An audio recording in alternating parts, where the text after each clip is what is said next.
Hi everyone, good morning. Gili is joining us. Good morning to everyone who's with us now and everyone who will watch us later in the recording video. Again, when Long Island Stand with Israel Zoom Live that we do every week. My name is Dagan, I'm the senior emissary of the Jewish Agency to Long Island. And with me today, and I'm very excited to say it, we have Gili Dvash. Gili was the senior emissary 2019 to 2021 here on Long Island, so she knows the community very well. And right after my update, Gili will, I think, will be the first Israeli person that will share with us two main things. The first will be the stories of the displaced communities. We talked from time to time about the individuals, about how it feels like to move as a family from your nice home to an hotel room, but we never spoke what it's like as a community. And Gili is working with them very closely in the past 4.5 months. So she will share with us and will give us a glimpse about their situation. And the second thing, which I think it's one of the most amazing things that we got to see as Israelis, is the Israeli civil society. That we always know that is very strong, and it's one of the core, I would say, pillars of Israel. But I think that one of the things we see since October 7th is something extraordinary.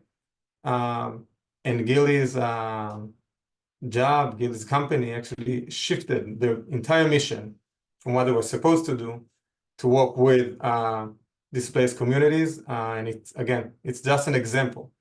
But Gili will share with us more about those issues. But like every week, we'll start with some updates about things that happen now in Israel and things that have changed in the past week. So we'll start with the numbers behind the war, just like we do. So we're in February 2022, 2024. The 139 days of the October War, the Iron Swords War, is becoming one of the longest wars in Israel history. Take out the Israel Independence War. It's one of the longest wars that we ever had. We still have 134 people taken hostage, 126,000 people being displaced, south and north, and Gili will share with us in a moment. But again, don't forget this number. It's an astonishing number of people that are refugees within their own country. Unfortunately, we have 1,458 soldiers and citizens that died since October 7th. The last of them only this morning in a terror attack that happened in Male Domim near Jerusalem. And we'll share about it more in a few minutes about the escalating situation at the West Bank. I shared it yesterday, but I will share it again because I think it's a very important number that we all need to bear in mind. More than 5,500 wounded soldiers since October 7th. 70% of them are reservists, people like my age and Gili's age and our friends that just left children, wives, and went to war and came back wounded. 42% of them are limbs, legs and hands. We talked about it before. In Gaza, most of the fighting, most of the injuries happening from bombs that Hamas terrorists are living in everywhere. Hamas basically does not function as an army. They went to guerrilla fighting, and guerrilla fighting using a lot of bombs. And we get hit by a bomb, it's usually limbs, eyes, and burn injuries, injuries that much harder to overcome and come back to normal life afterwards. And we know that we have 21% with PTSD. I will bet that the majority of them are from the site they had to see on October 7th, 8th, 9th, and 10th, in the beginning of the war, something that nobody can imagine. The IDF killed more than 10,000 terrorists in Gaza and in Lebanon. Again, I know all of you seen the numbers that the Palestine Authority or the Hamas published everywhere, the 27,000 women and children. I told you this before, when Israeli saying a number, you can count on it.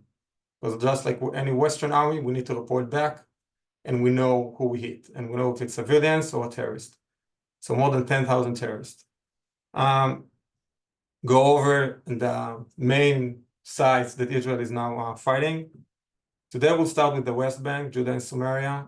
We knew that Hamas' biggest wish is for the things to escalate in this area, and that Hamas cells or more terrorists from the West Bank will participate in the fighting against Israel.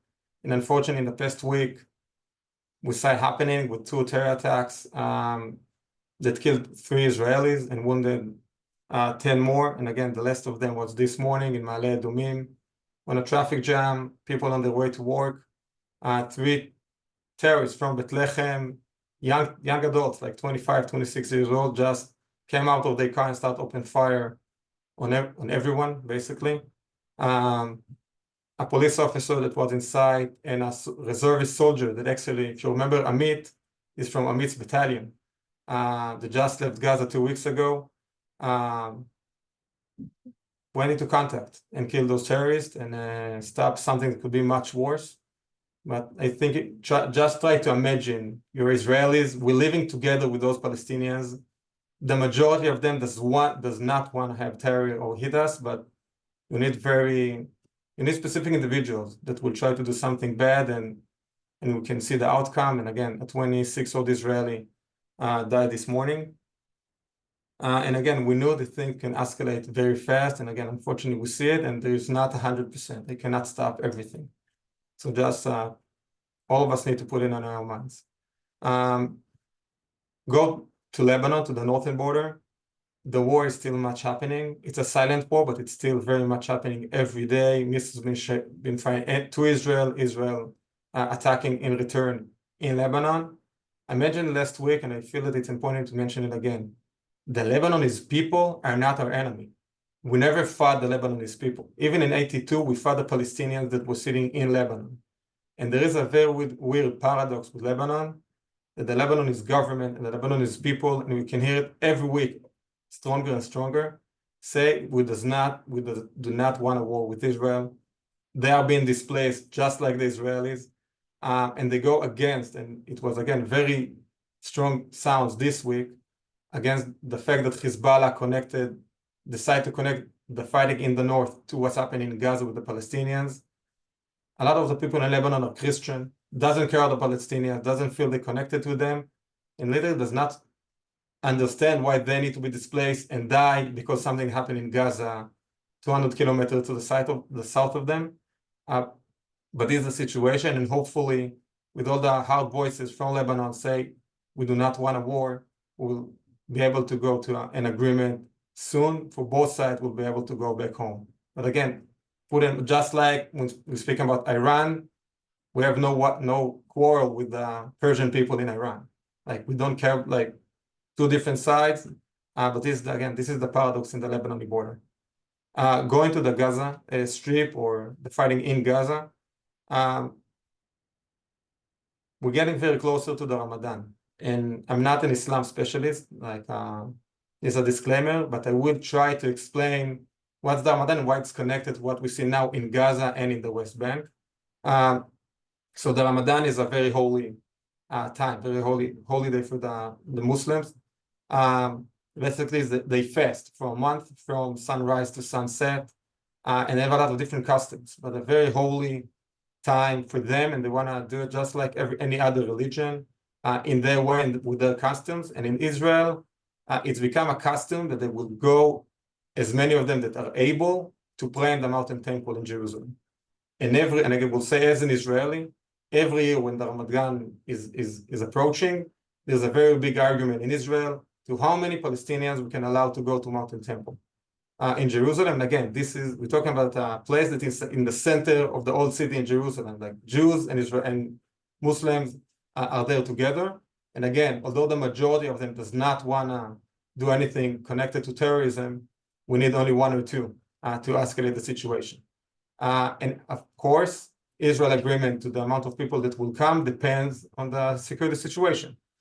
And obviously now, it's probably the worst it ever been. In the past, Israel allowed Palestinians from the West Bank and even from Gaza to go to Mountain Temple. And now within Israel, it's one of the biggest questions. The police does not want to allow a lot of Palestinians, something that can very much escalate the situation in the West Bank, and actually help Hamas to get what they want for the beginning, that all the Palestinians in Israel will rise together, because it's a very specific, when you read their religion aspects. It can go, again, and we notice Israelis escalate very fast. So this is one very big question. I don't have the information to answer what's the right thing that we need to do, but it's something that is around us all the time, and Ramadan comes in March 10th, so we don't have a lot of time. But I will say on the other hand, the Ramadan is also a leverage, because when you go to what's happening in Gaza, and we know that a lot of the Palestinians in Gaza went to Rafiah, and we know that also we have hostages and Hamas battalions in Rafiah. The conversation now and the ultimatum that Israel and Egypt present to Hamas is that if we won't have a good deal until March 10th, you will not be able to celebrate Ramadan, and we will enter Rafiah. And I think that Israel feels that this is the right leverage that they need to have on Hamas. And this is part of the conversation that's happening now. Tomorrow morning, there will be another round of conversation about a possible deal in Paris. And it sounds like Hamas is having lighter conditions than they had before about stopping the war, withdrawing Israel forces from Gaza, which obviously not going to happen until we have the hostages back. But again, hopefully this ultimatum, with the Ramadan approaching and the very big fear of Hamas heads of Israel going into Rafiah, will have the impact that we want, and will get us one step closer to a hostages deal, and hopefully we'll see all of them home very quickly. And one more thing that I know you saw in the news about whether Hamas head in Gaza, Yahya Sinwar, flee to Egypt. I would just say again, from the things we see in Israel, there is no confirmation. Maybe he has, maybe he hasn't. But Israel still operates believing that Hamas heads are in Khan Yunis and Rafiah, and the hostages as well. This is the mindset, and this is how we choose to operate. So again, this is the updates from the last week. As I told you, in Israel, things are changing by the day, and hopefully that the conversation in Paris will lead to something good for hostages, because we want to see them home quickly. Now I'm going to give the floor to Gili, again, that will share with us about the displaced communities and about the civil society in Israel. So Gili, thank you for being here with us. Again, very excited. Dagan, thank you for having me on this amazing conversation and opportunity to see my community, and I hope to see the comments and everything afterwards. So again, thank you for having me.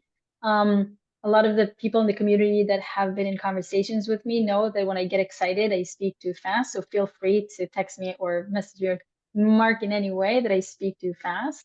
But I wanted to share a little bit about how the civil society organizations in Israel had basically risen up together to support their communities.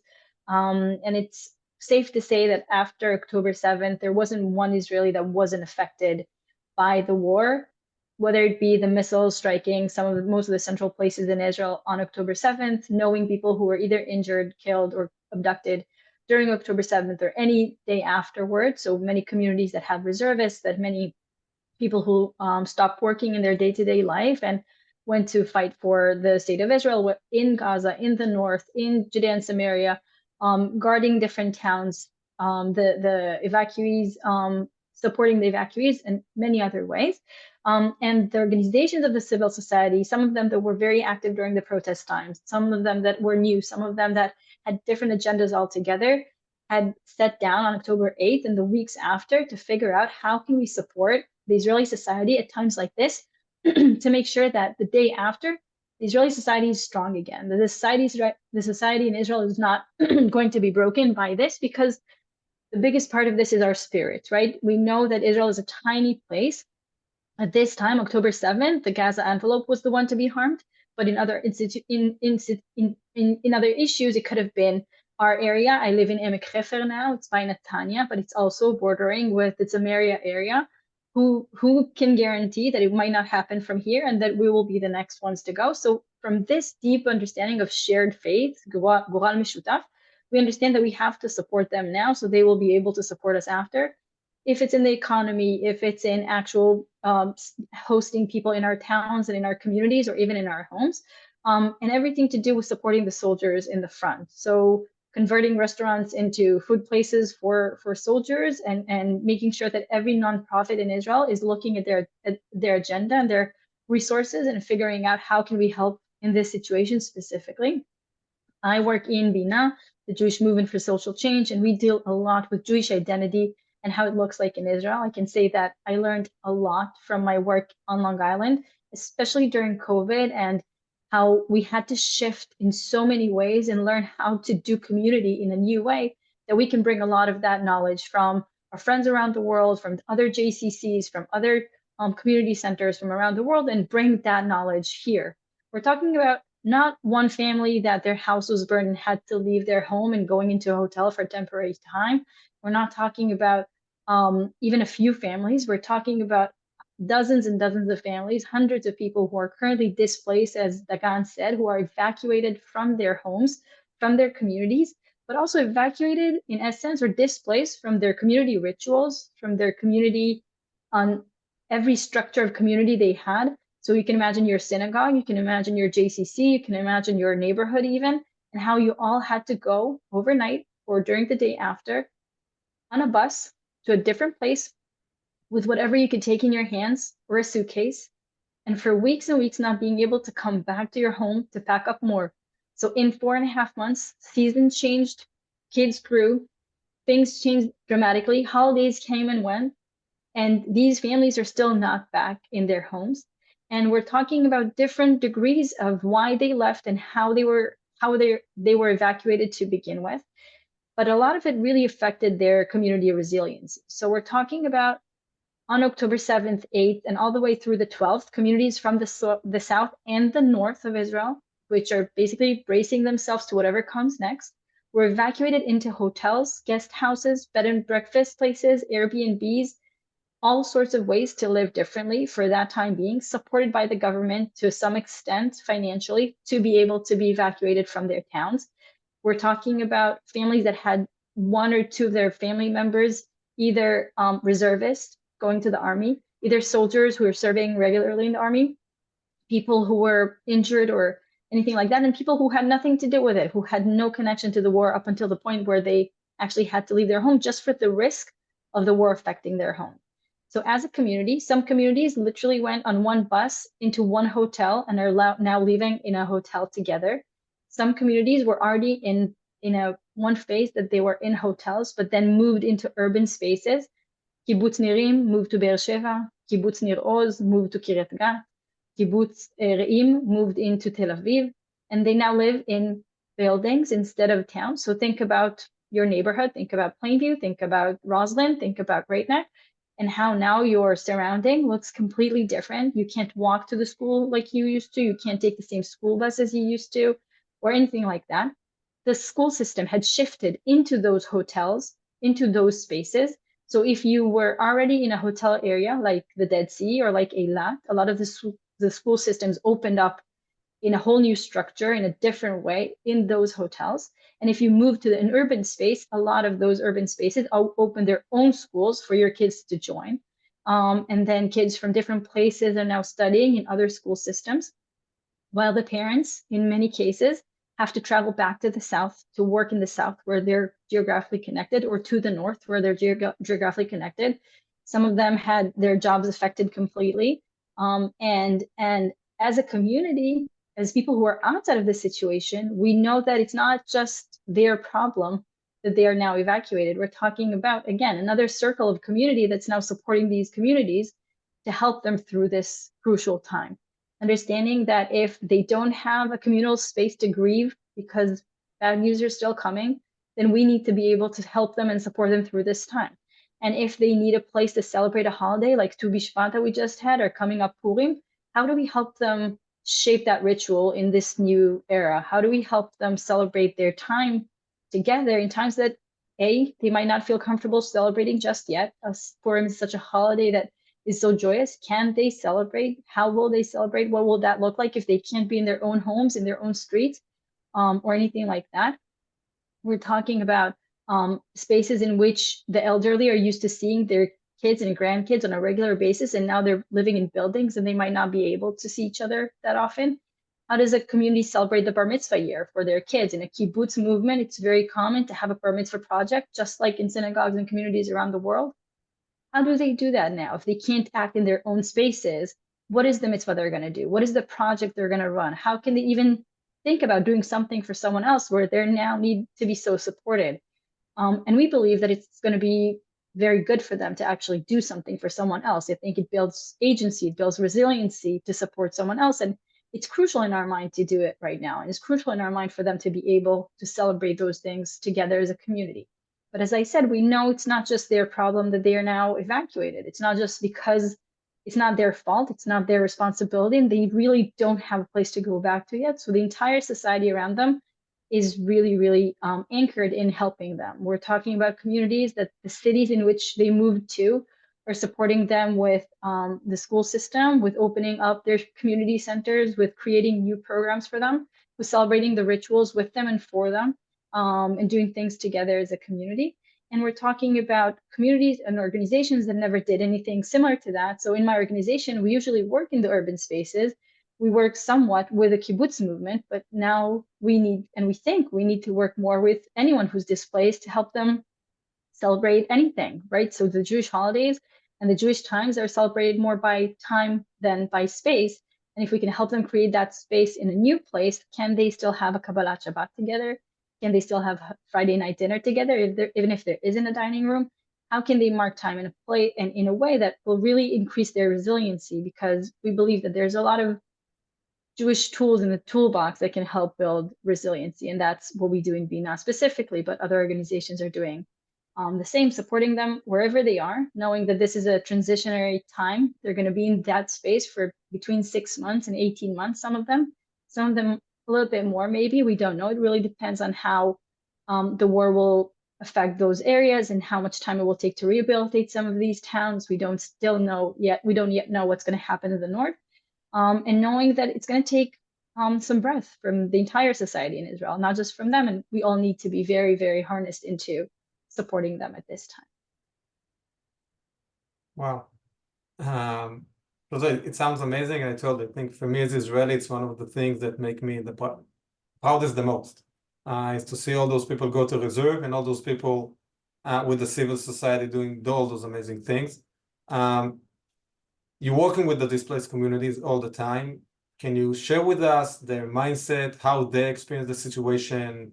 Talk about six months to a year, moving from kibbutz to the center of Tel Aviv. How are they doing?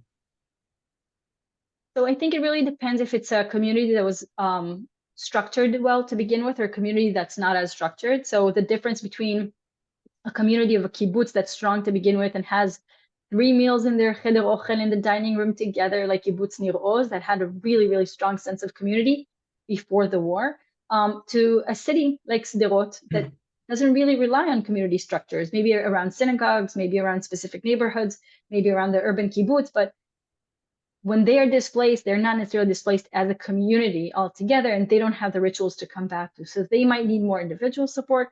They might need some support that is more on one-to-one basis or on a family basis. And a lot of them are in this place where they are struggling for how long to stay in these hotels or in these transitionary times and places, because it affects their workplaces, it affects their children, it affects the entire family system in so many ways. So that's one thing. The other thing for the kibbutzim, I think, and the moshavim, those agricultural towns, they're really anchored in the land. They're really anchored in being in that specific place and do the agriculture and work with the animals and work with the land. And for them, I think it's really hard, everything to do with their sense of belonging, the sense of meaningfulness, right? Like if I know that when I work at the land, I do something useful, I am useful for the society, I'm useful for the economy. When I'm in this hotel or in this building in Tel Aviv, what am I? Who am I to this country? How is that going to look like? And I think a lot of them are struggling with their identity. I think a lot of them are struggling with their worth. And one of the things that they do in rehabilitation of communities is really working with individuals as well, really trying to figure out that. In communities, there's several generations that are far and communities that are far enough from the border that you can actually come back to. So we're talking 3 to 6 miles or 4 to 7 kilometers. You can come back to the town, but there might not be a school system. So the grandparents might come back to these towns while their kids and grandkids might not come back just yet because there's no school system and the parents can't go back to work. So they'd rather stay in a hotel. So that breaks up a little bit of the family dynamic as well, and that's something that we really focus on. We're talking about women and mainly the moms of the society, that middle generation that now have stayed in the hotel room with 3, 4, 2 children alone without their spouses, who stayed in back town to work or to guard or to be in reserve. And we really try to support the women during this time and support them and look at them as our focus, knowing that it's going to take a while. And I think that the entire society right now is experiencing this sense of loss to some extent of the structures we knew of what a family is and what a community is, knowing that families who had not had the structure they're used to for so many months are going to need some rehabilitation mentally and physically after this war. I think there's a lot of, I have two things in mind. First of all, there's a lot of things that we used to take for granted. We have the kibbutz, we have the land, we have peace, are not being taken for granted anywhere in Israel, neither the south or the north. And you see communities that are even not sure if they will go back, but are not willing to give up about what they built for the past 75 years. So you see, as you said, the men work the fields, and you see all over the borders of Israel, the force response team that literally guard the place, but there's no people, but they're still guarding the place and make everything function for the time that people will choose, may or may not, to go back. But the ability to hold everything together simultaneously, I think this is one of the hardest things that you can see in Israel. And it's literally all over. I think this is one of the biggest tragedies and the magic behind that. I think one of the I think that's the strength of the Israeli society, right? Like knowing that we said it in COVID so many times, we're in this together, right? We said this phrase so many times during COVID. And I think here it's exactly that. It doesn't matter where you are in Israel. We're in this together. It doesn't matter if you experience it firsthand, if it's your family member, anyone like that. I live in a town that didn't have one alarm sounded since the beginning of this war. We didn't have any rockets. My daughter doesn't even know what it means. At the same time, we've hosted our family members from Tkuma, from near the gas envelope, for 3 or 4 days, where they walked around traumatized and all of that. And we were there. We were laughing and singing and dancing for them to kind of like feel safe and back with us, with family, know that they're supported. Even if we weren't harmed by this, we know that it could have been us, each and every one of us. And I think with this, it's really each and every one of us. It's the same as we do with the hostages' families. We support them on a weekly basis. We do Kabbalat Shabbat in the hostages square to remind them that we're there for them. We're going to mark that time with them so they know they're not standing in this battle alone, because it could have been each and every one of us. And I think for all of us, we'll be there until they come back, and hopefully sooner rather than later. I keep wishing that I wouldn't be there next weekend because they wouldn't need us. But we're there. We're with them. Let's hope. I think my last question is that people, you know Long Island, and you know that people here wants to help in any way possible. And I think I shared with you that this place, it's not something that's on the table. Like the media in America will not speak about it. So how could people reach out to those communities? What the needs are? Can it be through you if you want? Yes, but if definitely. people want to help, how can they do it? Definitely. One way to do it is support a direct community. You can do it through the different federations and through different communities that are connected with different communities directly. Other way is to support us in Bina, BINA.org.il. We support these communities by supporting them in their structure of how they build resiliency back through Jewish tools, which, as I said, we've learned on Long Island, and how the communities had dealt with crises before, and bringing that knowledge back into the community.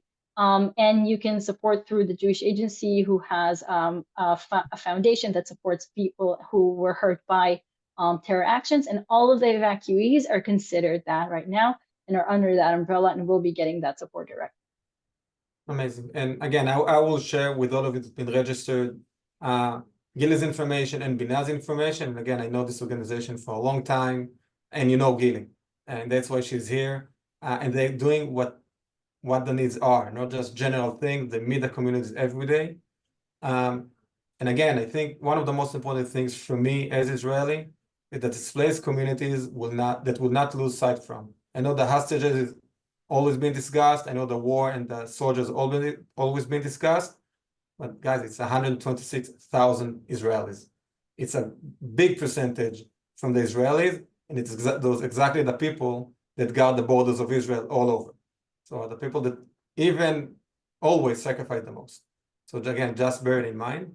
And I will share with you on next Monday, upcoming Monday, February 26th, we have members from Kfar Aza coming to see Jacobson JCC to share their story. It's the first time they're doing a mission in America to share their story. You're more than welcome to come. It's for free, of course. You can see all the information on the C. Jacobson website. And that's it for today. Gili, thank you so much. Dagan, thank you for having me, Mamash. And we'll see you next Thursday. Have a good weekend, guys. Bye-bye.